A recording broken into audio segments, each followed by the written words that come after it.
ছাত্র দলের সন্ত্রাসীদেরকে বলতে চাই, আপনারা আগুন নিয়ে খেলছেন, আগুন নিয়ে খেলবেন না, বরদাস্ত করবে না বাংলাদেশে। মোসাদ্দেক, তুমি ভয় পাবে না, আমরা আছি তোমার সাথে, পুরো বাংলাদেশের ছাত্র জনতা আছে। শিরদাঁড়া উঁচু রেখেছিল বিগত সময়ে, সবসময় উঁচু রাখবা। বাংলার এই জমিনে ইনসাফ কায়েম হবে, এই সন্ত্রাসের রাজত্বের কবর রচনা আমরা করবো ইনশাআল্লাহ।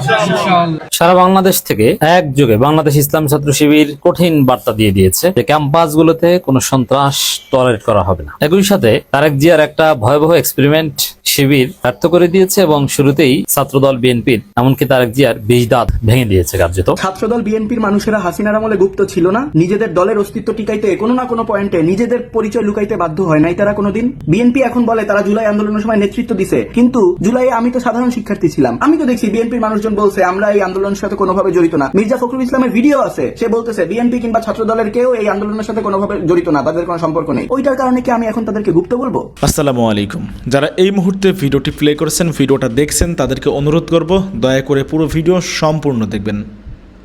প্রিয় দর্শক শ্রোতা মণ্ডলী, এবারে ছাত্রদলের উদ্দেশ্যে কঠিন হুঁশিয়ারি দিলেন সাদিক কায়েম।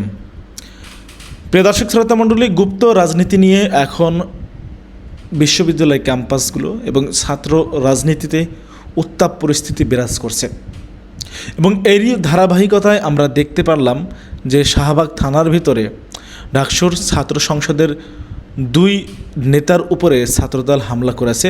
থানার ভিতরে আটকে তাদেরকে বেধড়ক মারধর করা হয়েছে। এবি জুবায়ের এবং মোসাদ্দেকের ওপরে এই হামলার তীব্র নিন্দা প্রতিবাদ জানিয়ে সাদিক কায়েম বলেছে, 24 ঘন্টা সময় দিলাম, যদি 24 ঘন্টার ভিতরে এই ঘটনার সঙ্গে জড়িতদের আইনের আওতায় এনে বিচারের মুখাপেক্ষী না করা হয় তাহলে পরিস্থিতি খুব একটা ভালো হবে না। প্রয়োজনে তারা রাজপথে নামবে এবং পাল্টা জবাব দেবে। ছাত্রদলকে পাল্টা জবাব দেওয়াকে কেন্দ্র করে পাল্টা জবাব দিতে প্রস্তুত বলে কি বলল সাদিক কায়েম সেটা আমরা দেখি, তারপরে কথা বলি। প্রিয় দর্শক শ্রোতা মণ্ডলী, আপনারা কি মনে করেন আসলে গুপ্ত কারা? এই যে গুপ্ত রাজনীতি চলবে না, গুপ্ত রাজনীতি করতে দেওয়া হবে না, এরকম কথা শোনা যাচ্ছে ছাত্রদলের মুখ থেকে। আসলে আপনারা বলে যাবেন আসলে আপনাদের কাছে কি মনে হয় গুপ্ত আসলে কারা? চলুন কথা না বাড়ি আমরা দেখে আসি যে ভিপি সাদিক কায়েম সে কি বলল এই মোসাদ্দেকের উপরে হামলা এবং গুপ্ত রাজনীতি নিয়ে যেই আলোচনা সেটা নিয়ে। মোসাদ্দেক, তুমি ভয় পাবে না, আমরা আছি তোমার সাথে, পুরো বাংলাদেশের ছাত্র জনতা আছে। শিরদাঁড়া উঁচু রেখেছিল বিগত সময়ে, সবসময় উঁচু রাখবা। বাংলার এই জমিনে ইনসাফ কায়েম হবে, এই সন্ত্রাসের রাজত্বের কবর রচনা আমরা করবো ইনশাআল্লাহ। এই মোসাদ্দেককে আজকে যারা হামলা করেছে, আমার মোসাদ্দেক ভাইয়ের পায়ে হামলা করে পা আজকে ভেঙে দিছে। এই ছাত্রলীগের সন্ত্রাসী সকল সন্ত্রাসীদেরকে আমরা এই বাংলার জন্য বিচার আওতায় নিয়ে আসবো এবং এই সন্ত্রাসী প্রত্যেককে আমরা আইডেন্টিফাই করে প্রত্যেকের পরিচয় সহ আমরা সারা দেশের প্রত্যেকটা ক্যাম্পাসে প্রত্যেকটা এলাকায় আমরা প্রচার করবো এবং এই তাদের প্রত্যেকের ডকুমেন্টেশন হবে, প্রত্যেকটা বিচার আওতায় নিয়ে আসা হবে। আজকে মোসাদ্দেকের উপর হামলা হয়েছে, আজকে ঢাকা বিশ্ববিদ্যালয় সাংবাদিক সমিতির সেক্রেটারির উপর হামলা হয়েছে, সভাপতির উপর হামলা হয়েছে, মাহি লিটন সহ বিভিন্ন পর্যায়ে যারা সাংবাদিক আছে তাদের উপর হামলা হয়েছে। আজকের দিনটি আমাদের একটা কালো দিন। আমরা 2006 সালের 28 অক্টোবর দেখতে পেয়েছি আওয়ামী লীগের সন্ত্রাসীরা এবং বাংলাদেশের বামপন্থীরা লগি বইটা দিয়ে এদেশের মানুষকে পিটিয়ে হত্যা করেছে। ঠিক একই কায়দা আজকে শাহবাগ থানায়, যে থানা আমাদের নাগরিকদেরকে নিরাপত্তা দেওয়ার কথা, শিক্ষার্থীদেরকে নিরাপত্তা দেওয়ার কথা, সেই থানায় পুলিশের সহায়তায় আমার ভাই মোসাদ্দেকের উপর, জুবাইরের উপর, আলবির উপর, জুলহাসের উপর, জুমার উপর, এভাবে আমাদের প্রায় 15 থেকে 20 জন হল সংসদ এবং কেন্দ্রীয় সংসদের প্রতিনিধির উপর বর্বরোচিত হামলা হয়েছে। শুধুমাত্র এই প্রতিনিধিদের উপর হামলা হয় না, একই সাথে সাংবাদিকদের উপর হামলা হয়েছে। জাতির বিবেক সাংবাদিক, যে সাংবাদিকরা এই জাতির কাছে আমাদের যে ঘটনাগুলো সেটা জাতির কাছে তুলে ধরে, সেই সাংবাদিক ঢাকা বিশ্ববিদ্যালয় সাংবাদিক সমিতির সভাপতি মাহি, সেক্রেটারি লিটন সহ আরো অন্যান্য যে সাংবাদিকরা ছিল তাদের উপর ন্যাক্কারজনক হামলা হয়েছে। আমরা যখন এই হামলা হচ্ছিল এবং ঘটনা আপনারা জানেন, একটা ফেক স্ক্রিনশটের উপর ভিত্তি করে ঢাকা বিশ্ববিদ্যালয়ের শিক্ষার্থী আব্দুল্লাহ মাহমুদকে জীবন নাশের জন্য বারবার হুমকি দেওয়া হচ্ছিল। একদল সন্ত্রাসী হলে গিয়ে তাকে খুঁজতেছিল, তার রুমে খুঁজছিল, তাকে মেরে ফেলবে, মবের মাধ্যমে তাকে মেরে ফেলবে। এরপরে একদলকে পাঠাইছে শাহবাগ থানায়, যখন জানতে পারছে সে জিডি করতে গেছে তার জীবনের নিরাপত্তার জন্য, সেই শাহবাগ থানায় গিয়ে তাকে এবং তার সাথে যারা ছিল সবাইকে ঘেরাও করে সেখানে তারা হামলার প্রস্তুতি নিচ্ছিল। যখন তাদেরকে রক্ষা করার জন্য ডাকসুর প্রতিনিধিরা গেল, জুমা, মোসাদ্দেক, জুবাইর সহ তাদেরকে একদম শাহবাগ থানার গেট থেকে মারতে মারতে মাটির নিচে তাদেরকে পাড়াতে আমরা তাদেরকে থানা পর্যন্ত দেখতে পেয়েছি। যখন থানায় ঢুকাচ্ছে তখনও তারা মারতেছিল পুলিশের সামনে। এটা কি বাংলাদেশ রাষ্ট্র? এটা কি আমাদের মাননীয় প্রধানমন্ত্রী বলেছেন আই হ্যাভ এ প্ল্যান? এই ক্যাম্পাসের মধ্যে নির্বাচিত প্রতিনিধি শিক্ষার্থী নাগরিকদের উপর এভাবে 28 অক্টোবরের মতো সাপের মতো করে শিক্ষার্থীদেরকে পিটানো। আমরা দেখতে পেয়েছি 15 জুলাই ছাত্রলীগের সন্ত্রাসী ঠিক একই কায়দায় তারা ঢাকা বিশ্ববিদ্যালয়ে আমাদের ভাইদের উপর, আমাদের বোনদের উপর হামলা করছে। ছাত্র দলের সন্ত্রাসীদেরকে বলতে চাই, আপনারা আগুন নিয়ে খেলছেন, আগুন নিয়ে খেলবেন না, বরদাস্ত করবে না বাংলাদেশের জনগণ। আমরা সাবধান করছি, হুঁশিয়ার করছি। এবং একই সাথে বিশ্ববিদ্যালয়ের অথর্বা প্রশাসনকে বলতে চাই, অথর্বা প্রক্টর সাইফুদ্দিনের বলতে চাই, আমি বারবার ফোন দিচ্ছিলাম ক্যাম্পাসের মধ্যে বহিরাগত নিয়ে এসে ছাত্রলীগের সন্ত্রাসীরা আমাদের ভাইদের উপর হামলা করছে। বিশ্ববিদ্যালয়ের ভিসিকে ফোন দিচ্ছিলাম, তারা কেউ ফোন ধরছে না। প্রভোস্ট স্ট্যান্ডিং কমিটির চেয়ারম্যানকে ফোন দিচ্ছিলাম, তারা ঘটনা জানেই না, তার শিক্ষার্থীদেরকে মেরে ফেলতেছে, কিন্তু তারা নাকি জানে না। তাদের এটা নিয়ে কোনো ধরনের ভাবনা নাই। তাদের চিন্তা হলো সে হচ্ছে পল্টন অফিস নিয়ে, তাদের এই বিশ্ববিদ্যালয়ের শিক্ষার্থীর নিরাপত্তা নিয়ে তাদের আর কোনো ভাবনা নাই। একই সাথে আমি পুলিশ প্রশাসনকে ফোন দিচ্ছিলাম, বিএনপি বিভিন্ন পর্যায়ে যারা নেতৃবৃন্দ তাদেরকে বলছিলাম এই সন্ত্রাসীদেরকে আপনারা সামলান, কিন্তু কারো কোনো ধরনের ভ্রুক্ষেপ নাই। আমরা দেখতে পাচ্ছি আজকে রাষ্ট্রযন্ত্র, প্রশাসন, ছাত্রদল, বহিরাগত সন্ত্রাসী সবাই একাকার হয়ে আজকে বাংলাদেশের মানুষের উপর, ছাত্র সমাজের উপর নিপীড়কের ভূমিকায় তারা এসেছে। আমরা হুঁশিয়ার করছি, আপনারা জালেম হয়ে উঠবেন না। আমরা হাসিনার মতো ফেসিস্টে সহ্য করি নাই, ছাত্রলীগের মতো সন্ত্রাসীদেরকে 17 জুলাই এই ঢাকা বিশ্ববিদ্যালয় থেকে ক্যাম্পাস ছাড়া করা হয়েছে। আবার যদি আপনারা এই সন্ত্রাসের রাজত্ব কায়েম করতে চান, ক্যাম্পাসের মধ্যে সেই ক্ষমতার রাজনীতির নামে, আধিপত্যের নামে অস্ত্রে ঝঞ্ঝরানিতে আপনারা ফিরে নিয়ে আসতে চান, বাংলাদেশের ছাত্র সমাজ সেটা বরদাস্ত করবো না। আমরা বেঁচে থাকতে তা হইতে দিব না। আমাদের এই ক্যাম্পাসের একজন শিক্ষার্থীর উপর যদি হামলা হয়, সেটা আমাদের রক্তের উপর দিয়ে যেতে হবে। সন্ত্রাসীদেরকে বিচারের আওতায় নিয়ে আসতে হবে। ইতিমধ্যে আমরা আবার প্রশাসনকে জানিয়েছি, বিশ্ববিদ্যালয় প্রশাসনকে, এই সকল সন্ত্রাসীদেরকে আইডেন্টিফাই করে তাদেরকে বিচার আওতায় নিয়ে আসতে হবে। এবং আমরা ফুটেজ সংগ্রহ করে এই সন্ত্রাসীদেরকে আমরা জাতির কাছে তাদের মুখ উন্মোচন করবো। সন্ত্রাসের রাজত্ব এই বাংলাদেশে হবে না। পক্ষ থেকে পরবর্তী কোনো কর্মসূচি দিবেন? আমরা যারা আহত অবস্থায় আছে তাদেরকে দেখেছি, আপনারা দেখতে পেয়েছেন জুবাইরের অবস্থা খুবই আশঙ্কাজনক অবস্থায় আছে। জুলহাস নামে আরেকজন মহসিন হল সংসদের শিক্ষার্থী আছে, সে এখন পর্যন্ত তার মাথা সেন্সলেস অবস্থায় যাচ্ছিল, তার বুঝতে পারতেছে সেন্সলেস অবস্থায় আছে। এরপরে মুসাদ্দিকের একটা পা অবস্থায় ভাঙ্গা অবস্থায় আছে। তো আমরা শিক্ষার্থীদের খোঁজ খবর নিচ্ছি, একই সাথে আমরা প্রশাসনের কাছে যাব এবং আমরা শান্তিপূর্ণভাবে আমরা এই সকল সন্ত্রাসীদেরকে আমরা বিচার আওতায় নিয়ে আসবো। আমরা কোনো ধরনের সহিংসতা চাই না। আমরা ছাত্র দলের সভাপতির সাথে কথা বলেছি, আমরা বলেছি এই যারা সন্ত্রাসী আছে এই সন্ত্রাসীদেরকে আপনারা দ্রুত সময়ের মধ্যে বিচার আওতায় নিয়ে আসেন।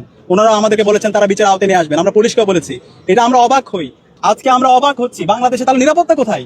ঢাকা বিশ্ববিদ্যালয়ের মতো এই জায়গায়, শাহবাগ থানার মতো এই জায়গায় একজন শিক্ষার্থী জীবনের নিরাপত্তার জন্য জিডি করতে গেছে, সেখানে এভাবে বড় বড় যদি হামলা করা, তাহলে এই বাংলাদেশে তার কোনো নিরাপত্তাই নাই, কোনো নাগরিকের নিরাপত্তা নাই, সাংবাদিকদের উপর এভাবে হামলা করছে। তা আমাদের কাছে মনে হচ্ছে আজকে তারা দেশের কন্ট্রোল হারাইছে। 2 মাসে সরকারের যে ব্যর্থতা, দ্রব্যমূল্যের ঊর্ধ্বগতি, আজকের যে জ্বালানি সংকট, আজকের যে ল অ্যান্ড অর্ডার সিচুয়েশন সারা দেশব্যাপী, যেভাবে এই যে হত্যা, হামলা, মামলা হচ্ছে সারা দেশব্যাপী, যে চাঁদাবাজি, টেন্ডারবাজি, রাহাজানি এবং এই যে রামদারি আমরা বিভিন্ন জায়গায় দেখতে পাচ্ছি যে সন্ত্রাস, সেগুলোকে তারা হামলা করে তারা তাদের ব্যর্থতাকে তারা ঘায়েল করতে যাচ্ছে।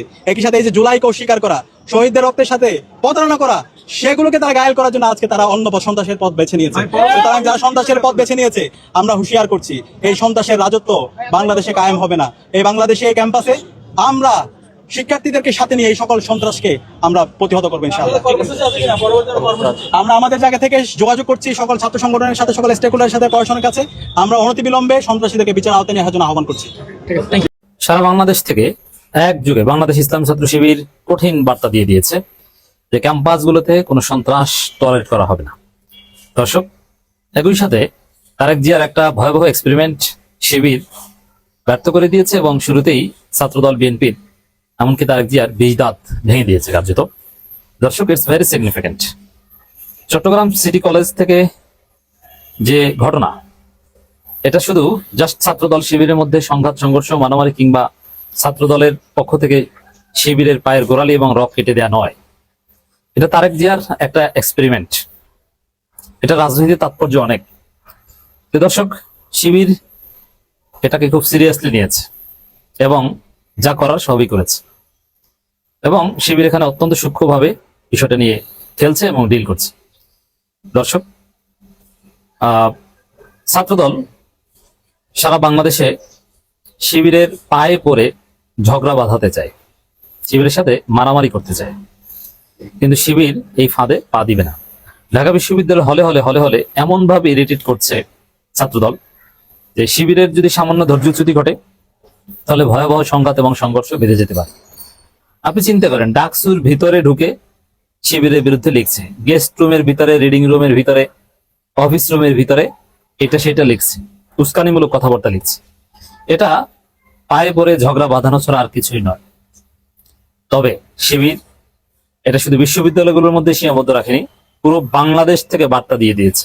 প্রত্যেকটা জেলায়, বিভাগে, গুরুত্বপূর্ণ সমস্ত শহরে বিশাল বিশাল বিক্ষোভ মিছিল করে শিবির ক্লিয়ার বার্তা দিয়ে দিয়েছে, ক্যাম্পাসে আর কোনো সন্ত্রাসী কার্যক্রম হতে দেওয়া হবে না। এর মানে ছাত্রদল সন্ত্রাস করলে শিবির তার সমুচিত জবাব দেবে, নো কম্প্রোমাইজ। ক্ষমতাসীন ছাত্র সংগঠন আমরা এখানে ডিফেন্সিভ খেলি, যে আমাদেরকে মারতে আসলে শুধু আমরা ঠেকাবো না, শুধু শিবিরকে মারতে আসলে শিবির ঠেকাবে তা না, শিবির কাউকে মারতে দিবে না। কোথাও যদি ছাত্রদল কোনো অপকর্ম করে শিবির তার দাঁত ভাঙা জবাব দিবে। সারা বাংলাদেশের শিবির নেতাকর্মীরা একযোগে সেই বার্তায় ছাত্রদলকে দিয়ে দিয়েছে।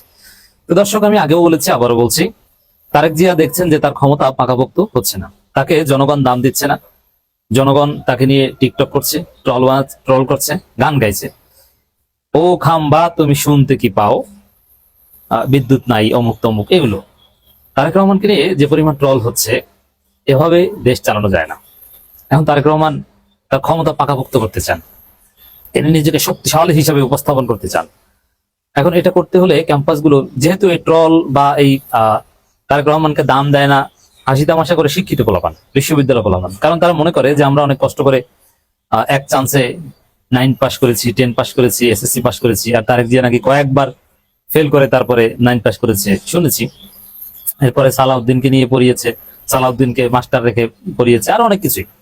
ইন্টার পাস কোন রকম নাকি করেছেন, এরপরে বিশ্ববিদ্যালয় ড্রপ আউট, আর আমরা বিশ্ববিদ্যালয়ে পড়াশোনা করি, এক চান্সে 9 পাস।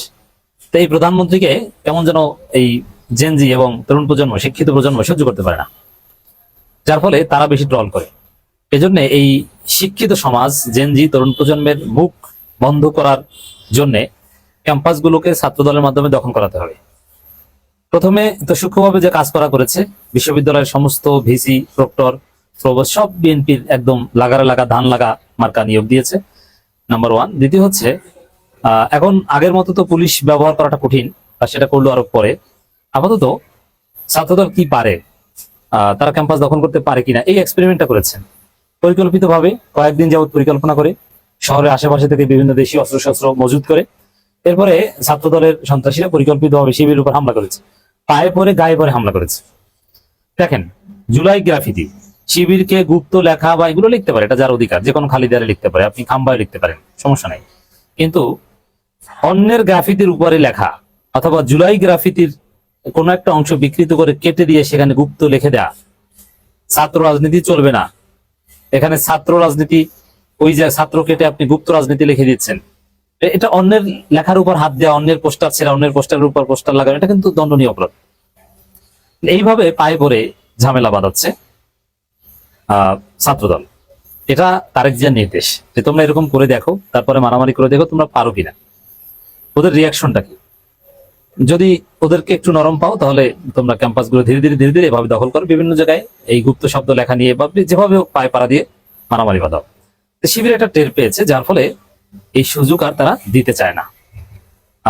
তারা এটাকে ফান হিসাবে নিয়েছে এবং এরা এই গুপ্ত লেখার পাশে দাঁড়িয়ে সেলফি তুলছে, টিকটক করছে, মজা করছে, ফান করছে। Very interesting. তো দর্শক, এবং স্পষ্ট বার্তা যে ক্যাম্পাসে আর কোনো সন্ত্রাসী কার্যক্রম হতে দেওয়া হবে না। এবং শিবির বাংলাদেশে, পুরো বাংলাদেশে বিক্ষোভ মিছিল করেছে এবং এক একটা মিছিলে বিপুল সংখ্যক রানিং শিক্ষার্থী। শিবির বিভিন্ন জায়গায় যে পরিমাণ শিক্ষার্থীদেরকে নিয়ে বিক্ষোভ মিছিল করেছে, একটা জেলায় যে পরিমাণ শিক্ষার্থী বিক্ষোভ মিছিলে উপস্থিত হয়েছে, শিবির ছাত্রদল 10টা জেলায় ওই পরিমাণ রানিং শিক্ষার্থী নিয়ে বিক্ষোভ মিছিল করতে পারবে না। ছাত্রদলের বিক্ষোভ মিছিলে দেখা যায় লুঙ্গি পরা, দাড়ি পাকা লোকজন, আর শিবিরের বিক্ষোভ মিছিলে সব রানিং টকবগে রক্ত গরম হওয়া জেনজি। জেনজি ক্রস করে না, এই সংখ্যাটাই বেশি। দর্শক, রাজধানীতে ঢাকা মহানগর দক্ষিণ বিশাল বিক্ষোভ মিছিল অনুষ্ঠিত করেছে। সেখানে শিবিরের গুরুত্বপূর্ণ নেতৃবৃন্দ বক্তব্য দিয়েছেন, কেন্দ্রীয় নেতৃবৃন্দ, এবং তারা এখান থেকেই তারেক রহমানকে বার্তা দিয়ে দিয়েছেন যে আপনার গোমর কিন্তু ফাঁস করে দিব।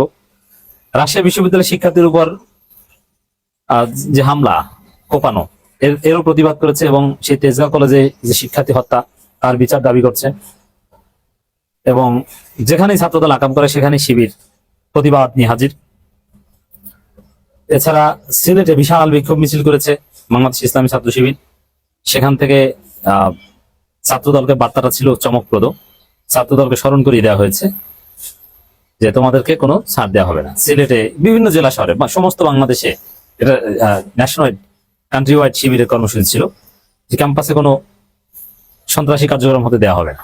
বিশেষ করে যেসব জেলায় বড় বড় বিশ্ববিদ্যালয় রয়েছে, অনেক জায়গায় বিশ্ববিদ্যালয়ের ভেতরেই বিক্ষোভ মিছিল করা হয়েছে, কুষ্টিয়া বিশ্ববিদ্যালয় সব বিভিন্ন জায়গায়। আবার কোথাও কোথাও বড় বড় বিশ্ববিদ্যালয় রয়েছে, এমন বিশ্ববিদ্যালয়ের জেলা শহরে শিবির বিশাল বিশাল বিক্ষোভ মিছিল করেছে। এটা একটা বার্তা যে কোনো সন্ত্রাস চলবে না, শিবির এটা হতে দিবে না এবং শিবিরের পায়ে পরে ঝামেলা বাঁধাতে চাবে, শিবির এই ফাঁদেও পা দিবে না। তো এর মাধ্যমে তারেক জিয়ার এক্সপেরিমেন্ট কার্যত জয় বাংলা হয়ে গেল। ছাত্রদল বিএনপির মানুষেরা হাসিনার আমলে গুপ্ত ছিল না? নিজেদের দলের অস্তিত্ব টিকাইতে কোনো না কোনো পয়েন্টে নিজেদের পরিচয় লুকাইতে বাধ্য হয় নাই তারা কোনোদিন? বিএনপি এখন বলে তারা জুলাই আন্দোলনের সময় নেতৃত্ব দিছে, কিন্তু জুলাই আমি তো সাধারণ শিক্ষার্থী ছিলাম, আমি তো দেখছি বিএনপির মানুষজন বলছে আমরা এই আন্দোলনের সাথে কোনোভাবে জড়িত না। মির্জা ফখরুল ইসলামের ভিডিও আছে, সে বলতেছে বিএনপি কিংবা ছাত্রদলের কেউ এই আন্দোলনের সাথে কোনোভাবে জড়িত না, তাদের কোনো সম্পর্ক নেই। ওইটার কারণে কি আমি এখন তাদেরকে গুপ্ত বলবো? তাদেরকে বলবো বিএনপি আন্দোলনের সময় গুপ্ত ছিল? এটা বিএনপি স্ট্র্যাটেজির খেলা ছিল। জামাতকে যখন আন্দোলনের মধ্যে নিষিদ্ধ করে দেয় তখন জামাত কেন টু শব্দটা করে নাই? কারণ জামাত যদি টু শব্দ করতো তাহলে হাসিনা বলতো এই আন্দোলন পুরো জামাত চালাইতেছে। বিএনপি টু শব্দ করলে জামাত বিএনপি মিলে দেশে অরাজক পরিস্থিতি সৃষ্টি করার জন্য এই আন্দোলন চালাইতেছে, হাসিনা এই কথা বলতো, আর আন্দোলনটা থামানো হাসিনার জন্য ইজি হয়ে যেত। ছাত্রদল গুপ্ত রাজনীতি করে নাই? বিএনপির বড় বড় নেতাকর্মীরা গুপ্ত রাজনীতি করে নাই? আমার তো ঠিক মনে আছে স্কুল কলেজ যখন বন্ধ থাকতো, সব বিএনপি সারাদিন হরতাল থাকতো, তখন বিএনপি একটা মিছিলের সময় এক লোক সামনে নেতৃত্ব দিতেছে, তার সাংবাদিকদের জিজ্ঞেস করছে আপনি কি বিএনপি করেন নাকি ছাত্রদল? সে বলছে আমি এগুলো কোনোটাই করি না, আমি সাধারণ মানুষ। পরিচয় লুকায় নাই নিজের? কেন লুকাইছে? কারণ সে যদি তখন বলতো আমি বিএনপি করি, সাথে সাথে তারা পুলিশ ধরতো, ছাত্রলীগ পিটাইতো। তখন সে নিজের পরিচয় লুকাইছে দলের অস্তিত্ব টিকায় রাখার জন্য, দলের একটা প্রোগ্রাম বাস্তবায়ন করার জন্য। এই জন্য সে বিএনপি হওয়া সত্ত্বেও বলছে আমি বিএনপি করি না। ছাত্রলীগের পোলাপান যখন হলগুলোতে রুমে রুমে গিয়ে সার্চ দিত, তখন যে পোলারে ধরে বলতো এই তুই ছাত্রদল করস, তখন সেই পোলাই বলতো না রে ভাই আমি তো ছাত্রদল করি না, ওই দেখেন আমি অমুক ছাত্রলীগের অমুক মিছিলে গেছিলাম, তমুক সেমিনারে গেছিলাম, এই যে দেখেন ছবি। এগুলো কেন করছে মানুষ? তখন এগুলো ছাত্রলীগের ছাত্রদলের গুপ্ত রাজনীতি ছিল না? আমার কত পরিচিত মানুষজনকে দেখছি ছাত্রলীগের পাচার তো এখন বিএনপি ছাত্রদলের বড় নেতা হয়ে গেছে, আমি কি এখন তাদেরকে গুপ্ত বলবো? তারা রাজনীতি দেখাইতেই পারে না ওই টাইমে, দেখাইলেই তাদেরকে জেলে ঢুকাই দেওয়া হইতো, দেখাইলেই মাইরা ফেলানো হইতো, দেখাইলেই পিটাইতো। তো দলের অস্তিত্ব রক্ষায় নিজের পরিচয় লুকায় যদি একটা স্বার্থ হাসিল হয় তারা এটা করছে। গুপ্ত কিন্তু সবাই ছিল হাসিনার আমলে, জামাত শিবিরের নেতাকর্মীও ছিল, বিএনপির নেতাকর্মীও ছিল। গুপ্ত আসলে জিনিসটা কি?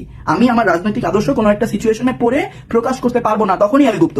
আজকে যদি আপনার সামনে কোনো একটা ছাত্রলীগের পোলা এসে চিল্লায় বলে জয় বাংলা শেখ হাসিনা আসবে ফিরে বিরের বেশে, আপনি ওই পোলারে পিটাইতে পিটাইতে মাইরা ফেলানোর মতো অবস্থা করবেন না? আওয়ামী লীগ কি এখন বাংলাদেশে পারবে হাসিনা জিন্দাবাদ বলে চিল্লাইতে? সারা বাংলাদেশও পাশার চামড়া ছিঁড়া ফেলাবে। জীবন বাঁচাবে নাকি রাজনীতি করবে? হাসিনার আমলে এক্স্যাক্টলি সেম জিনিসগুলো হয়েছে ছাত্রদল শিবিরের সাথে। প্রত্যেকটা দিন সারা বাংলাদেশের কোথাও না কোথাও ভরা মজলিসে ছাত্রলীগ মিছিল করতো, একটা শিবির ধরে ধরে জবাই করে নাই? দেখেন না এগুলা? ছাত্রদলের 20-25টা পোলাপান যখন একটা মিছিল নিয়ে বাইরে হতো, ছাত্রলীগের একটা নেতা গিয়ে বাস দিয়ে পিঠা তামা করে ফেলাইতো। এইসব ভিডিও মনে নাই আপনাদের? ভুলে গেছেন এত সহজে? হ্যাঁ, ছাত্রদল একটু কম করছে, শিবিরের পোলাপান একটু বেশি করতে হয়েছে গুপ্তামি। কেন করতে হয়েছে সেটা কি ভুলে যান? দাড়ি রাখার জন্য, নামাজ পড়ার জন্য তখন পিটায় নাই? আপনারা দেখেন নাই? হল থেকে বের করে দেয় নাই, গায়েব করে দেয় নাই? ছাত্রলীগের পোলাপান মাইরা ফেলায় নাই, ওপেনলি মাইরা ফেলাইছে। কেমনে ভুলে যান এগুলা? হাসিনার আমলে শিবিরের পোলাপান মাইরা ফেলানো একটা পুণ্যের কাজ ছিল, আর ছাত্রলীগের পোলাপান প্রত্যেকদিন সেই পুণ্যের কাজ করতে ব্যস্ত পাওয়ার জন্য। গুপ্ত কিন্তু সবাইই থাকতে হয়েছে হাসিনার আমলে। দলের স্বার্থ রক্ষায় নিজের পরিচয় ত্যাগ, বৃহৎ স্বার্থে ক্ষুদ্র স্বার্থ ত্যাগ। এইসব ইতিহাস এত সহজে ভুলে যায় না আপনারা। নিজেদের ইতিহাস যখন একই থাকে তখন নিজেদের মধ্যে কামড়াকামড়ি করতে হয় না, এইসব সিলি ব্যাপার। দেয়ালে দেয়ালে লেখা হচ্ছে গুপ্ত স্লোগানে স্লোগানে বলা হচ্ছে জামাত শিবির রাজাকার, এই মুহূর্তে বাংলা ছাড়, এই মুহূর্তে বাংলা ছাড়, জামাত শিবির রাজাকার। জুলাই আন্দোলনে যুবকরা বলেছিল বাংলা কি তোর বাপদাদার, বাংলা কি তোর বাপদাদার। আফসোস একজন নেতা দেয়ালের মধ্যে গুপ্ত লিখতে গিয়ে সে লিখার মধ্যে করেছে ভুল। সারা জীবন শুনে এসেছি রক কাটা শিবির, তবে গত পরশুদিন চট্টগ্রামের একটি ঘটনায় আমরা দেখতে পারলাম একজন শিবিরের কর্মীর রক দেওয়া হয়। দোষারোপ করা হচ্ছে বিএনপির একজন সন্ত্রাসী নাকি এই ধরনের কাজ করেছে। ওই সশস্ত্র সন্ত্রাসীরা এবং একজনের পা কর্তন করে ফেলেছে মাননীয় স্পিকার। তবে সংসদে স্বরাষ্ট্রমন্ত্রী বলছে যেহেতু একটা আমাদের উপরে ব্লেম চাপানোর বিষয় হয়েছে রাজনৈতিক দল হিসেবে, আপনারা চাইলেই সরাসরি কারো উপরে দোষ দিতে পারেন না, কারণ ওই বিষয়টি এখন পর্যন্ত তদন্তাধীন অবস্থায় রয়েছে। মানে সদস্যরা উচিত নয় কোনো ইনকোয়ারি ছাড়া একটা রাজনৈতিক দলের উপরে আক্রমণ হয়েছে। বাংলাদেশের রাজনীতির এমন এক পরিবেশ সৃষ্টি হচ্ছে যেটা দেখার পর আমরা ধরেই নিতে পারি এই দেশের পরিবর্তন কোনোদিন কারো ধারাই সম্ভব নয়। আপনি যদি বাংলাদেশের সরকারের চেয়ারে একজন ফেরেস্তাকে এনে বসান তাহলে সে ইবলিশ হয়ে বের হয়ে যাবে। এই দেশে একজন ফেরেস্তাও সঠিক নিয়মে তার কাজ করতে পারবে না, কারণ চারদিকেই ইবলিশের ছড়াছড়ি। এই যে দেখেন একজন বাবার রাজপুত্র হামে রোগে আক্রান্ত হয়েছিল, ঢাকার মধ্যে আসছিল চিকিৎসা করানোর জন্য, তবে বিনা চিকিৎসায় সেই সন্তানটি দুনিয়া ত্যাগ করে। এরকম একটি ঘটনা পুরো বাংলাদেশের মানুষ দেখে দেখেছে। ছোট্ট সন্তানটি চিৎকার করে কান্না করছিল, বলার চেষ্টা করছে, বাবা আমাকে বাঁচাও। বাচ্চাটি দুনিয়া ত্যাগ করার আগে যখন অক্সিজেনের অভাবে কান্না করতে চাচ্ছিল, তখন তার শেষ অক্সিজেনটুকু মেলে নাই। দোষারোপ করাই যায় কোন সরকারের কারণেই এইভাবে প্রাণগুলো যাচ্ছে। অন্যদিকে তেলের সংকটে ঘন্টার পর ঘন্টা যানবাহনগুলো সিরিয়াল ধরে আছে। আরে আপনি কোটিপতির সন্তান তেলের সিরিয়ালে গিয়ে বসে থাকলে আপনি যেটা ফিল করতে পারবেন না, সেটা যারা পাঠাও রাইড করে তার সংসার নির্বাহ করে তারা বুঝতে পারবে। এই সিরিয়াল তার জীবনকে কতটা পিছে ফেলে দিচ্ছে। তারা খেয়ে পরে বাঁচতে পারছে না, চলছে এসএসসি পরীক্ষা, সন্তানরা লেখাপড়া করতে পারছে না, ঘন্টার পর ঘন্টা বিদ্যুৎ নেই। গ্রামগুলোর মধ্যে অবস্থা ঠিক এরকমই, যেখানে সবার কথা বলার দরকার ছিল বিদ্যুৎ নিয়ে, তেলের সংকট নিয়ে, হাম ও হামের উপসর্গ নিয়ে, যেই রোগে আক্রান্ত হয়ে হাজার হাজার শিশুর মৃত্যু হচ্ছে, সেইগুলো নিয়ে কেউ কথা না বলে এখন পড়ে আছে কে লুঙ্গির নিচে ছিল আর কে গুপ্ত ছিল। কথা যদি বলতেই হয় তাহলে বলা দরকার আসলে জামায়াত ইসলাম হয়তোবা কোন নেতার লুঙ্গির নিচেই ছিল, তবে যারা তাদেরকে গুপ্ত বলছেন তারা কোথায় ছিলেন সেটা একবার নিজেকে প্রশ্ন করে দেখেন। আমি যদি কোনো পক্ষপাতিত্ব না টানি তাহলে বলতেই হয় আমাদের বাংলাদেশের মাননীয় প্রধানমন্ত্রী তিনি ছিলেন 17 বছর লন্ডনে, বাংলাদেশের স্বরাষ্ট্রমন্ত্রী ছিলেন ভারতে, বাংলাদেশের ধর্মমন্ত্রী ছিল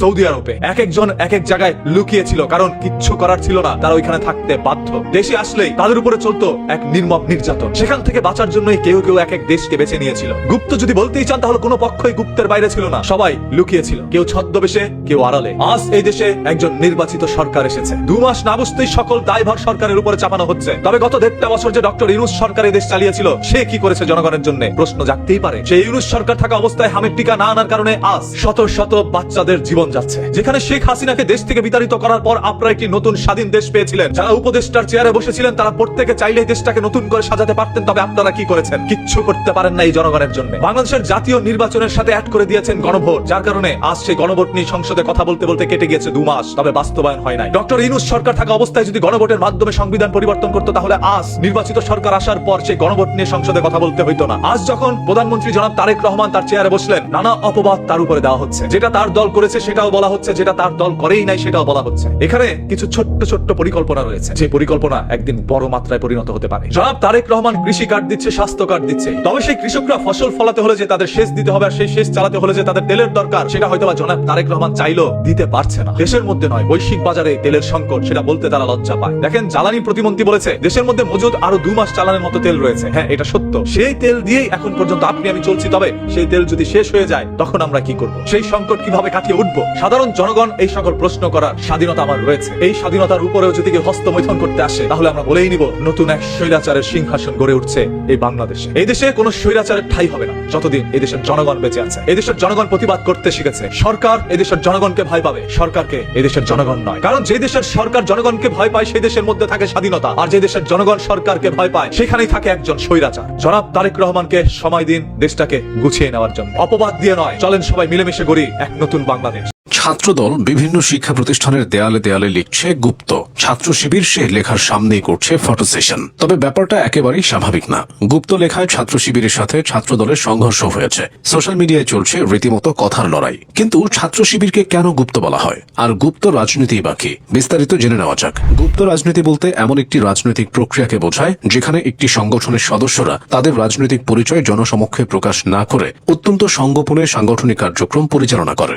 সাধারণত কোনো দেশে যদি কোনো নির্দিষ্ট রাজনৈতিক আদর্শ আইনত নিষিদ্ধ থাকে কিংবা রাষ্ট্রীয় ও সামাজিক প্রচন্ড চাপের কারণে প্রকাশ্যে রাজনীতি করা অসম্ভব হয়ে পড়ে, তখন সেই সংগঠনের কর্মীরা সাধারণ মানুষের ভিড়ে মিশে গিয়ে কাজ করে। তারা বাহিরে সাধারণ নাগরিক বা অন্য কোনো নিরীহ পেশার পরিচয় দিলেও পর্দার আড়ালে নিজেদের নির্দিষ্ট এজেন্ডা বাস্তবায়নে সক্রিয় থাকে। এই কৌশলের মূল উদ্দেশ্য হল প্রতিপক্ষের শারীরিক ও আইনি আক্রমণ এড়িয়ে নিজেদের অস্তিত্ব টিকিয়ে রাখা এবং উপযুক্ত সময়ে বৃহৎ প্রভাব বিস্তার করা। বাংলাদেশের প্রেক্ষাপটেও এমনটাই দেখা গেছে। আওয়ামী লীগের সময় ক্যাম্পাসগুলোতে শিবির প্রকাশ্যে রাজনীতি করতে পারেনি। গণ অভ্যুত্থানের পর সে সময় ঢাকা বিশ্ববিদ্যালয়ের শাখা শিবিরের সভাপতি সাদিক কায়েম এবং সাধারণ সম্পাদক SM ফরহাদ যখন প্রকাশ্যে আসেন তখন সাধারণ শিক্ষার্থীরা বিস্মিত হয়েছিলেন, কারণ আওয়ামী লীগ আমলে দীর্ঘ সময় ধরে তাদের শিবিরের পরিচয় সম্পূর্ণ গোপন ছিল। শিবিরের সাথে সংশ্লিষ্টতার সামনে আসার পর সামাজিক যোগাযোগ মাধ্যমে সাদিক কায়েমের ছাত্রলীগের মিছিল অথবা দলীয় কর্মসূচিতে উপস্থিত থাকার ছবি ও ভিডিও ভাইরাল হয়। শুধু সাদিক কায়েম নয়, বিগত 1.5 দশকে আওয়ামী লীগ সরকারের কঠোর দমনপীড়ন ও আইনশৃঙ্খলা শৃঙ্খলা রক্ষাকারী বাহিনীর নজরদারি এড়াতে ছাত্র শিবিরের অনেক সামনের সারির নেতা এই কৌশলী পথ বেছে নিয়েছিল। তারা ছাত্রলীগের মতো প্রভাবশালী সংগঠনের ভেতরে ঢুকে নিজেদের ব্যক্তিগত সুরক্ষা নিশ্চিত করেছে, অথবা সাধারণ শিক্ষার্থীদের মাঝে মিশে গিয়ে মেধাভিত্তিক ও সাংস্কৃতিক কাজের আড়ালে সদস্য সংগ্রহ করেছে।